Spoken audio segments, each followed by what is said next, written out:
શિયાળો શરૂ થાય કે આપણે રાયતા મરચાં બનાવતા જ હોઈએ અને એમાંય તે વઢવાળી મરચાં ખાવાની મજા જ કંઈક અલગ હોય છે. તો આજે જે આપણે અથાણું બનાવવાના છીએ, જે લોકો જોબ કરતા હોય, ટાઈમ ઓછો હોય, એ લોકો પણ આ સરળતાથી કઈ રીતે અથાણું બનાવી શકે ને એ રીતે આપણે જોઈશું.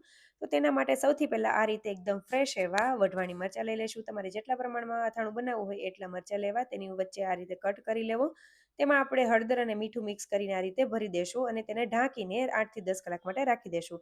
હવે બીજી રીત જે છે તેમાં મેં આ રીતના બે ભાગમાં કટ કરેલા છે મરચાંને, તેને પણ સાઈડમાં રાખી દેશું. હવે આપણે બોરો બનાવી લેશું. તો તેના માટે મિક્સર જાર લઈને રાઈના કુરિયા, ધાણાના કુરિયા, મેથીના કુરિયા એડ કરીશું, સાથે વરિયાળી પણ એડ કરી દેશું અને તેને આપણે આ રીતે ગ્રાઇન્ડ કરી લેશું. ડિસ્ક્રિપ્શન બોક્સમાં હું તમને મેઝરમેન્ટ આપી દઈશ અને ડિટેલમાં વિડીયો મારી ચેનલ પર આપેલો છે. હવે એક આ રીતે ડીશમાં તેને ફેલાઈ દેશું, વચ્ચે ખાડો કરી લેશું, તેની ઉપર રાઈના કુરિયા, વરિયાળી અને કાળા મરી અને વચ્ચે હિંગ એડ કરી દેશું. તેલ ગરમ કરવા માટે મૂકી દેશું. તેલ સરસ રીતે ગરમ થઈ જાય, આ રીતનું તમે જોઈ શકો છો. એ રીતે થઈ જાય એટલે આપણે બધી વસ્તુ, જે હિંગવાળો ભાગ છે તેમાં આપણે એડ કરીશું અને બધી વસ્તુને મિક્સ કરી લેશું. બોરો ગરમ છે ત્યારે જ આપણે મીઠું અને હળદર એડ કરી દેશું અને મિક્સ કરી લેશું. હવે બોરાને કમ્પ્લીટલી ઠંડો થવા માટે રાખી દેશું અને ત્યારબાદ તેમાં આપણે લીંબુ એડ કરીશું. જો તમે વધારે બોરો બનાવીને રાખતા હોય તો તમે ફ્રીજ સ્ટોર કરીને પણ રાખી શકો છો, પણ ત્યારે તમારે લીંબુ એડ ન કરવું.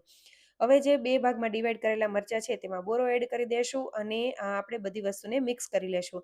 અહીંયા તમે એક ફાયદો એ પણ થાય કે જેટલો આપણે બોરો એડ કરવો હોય એટલો કરી શકીએ છીએ, વધારે કે ઓછો પણ કરી શકાય અને આ ઇન્સ્ટન્ટ ખાવાની ખૂબ જ મજા આવે છે. તો આ રીતના આપણું અથાણું તૈયાર થઈ ગયું છે. જે લોકો જોબ કરતા હોય તેના માટે આ બેસ્ટ રીત છે જે તમે કરી શકો છો.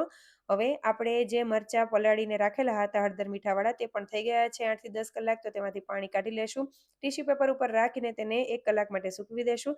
ત્યારબાદ તેની અંદર આપણે બોરો ભરી દેશું. ઉપર પણ બોરો રાખી દીધેલો છે અને મિક્સ કરી લેશું. તો તૈયાર થઈ ગયું છે આપણું અથાણું. જરૂરથી રેસીપી ટ્રાય કરજો ને જો સારી લાગે તો લાઈક, શેર અને સબસ્ક્રાઈબ કરજો. કમેન્ટ કરવાનું ભૂલતા નહીં. Thank you for watching.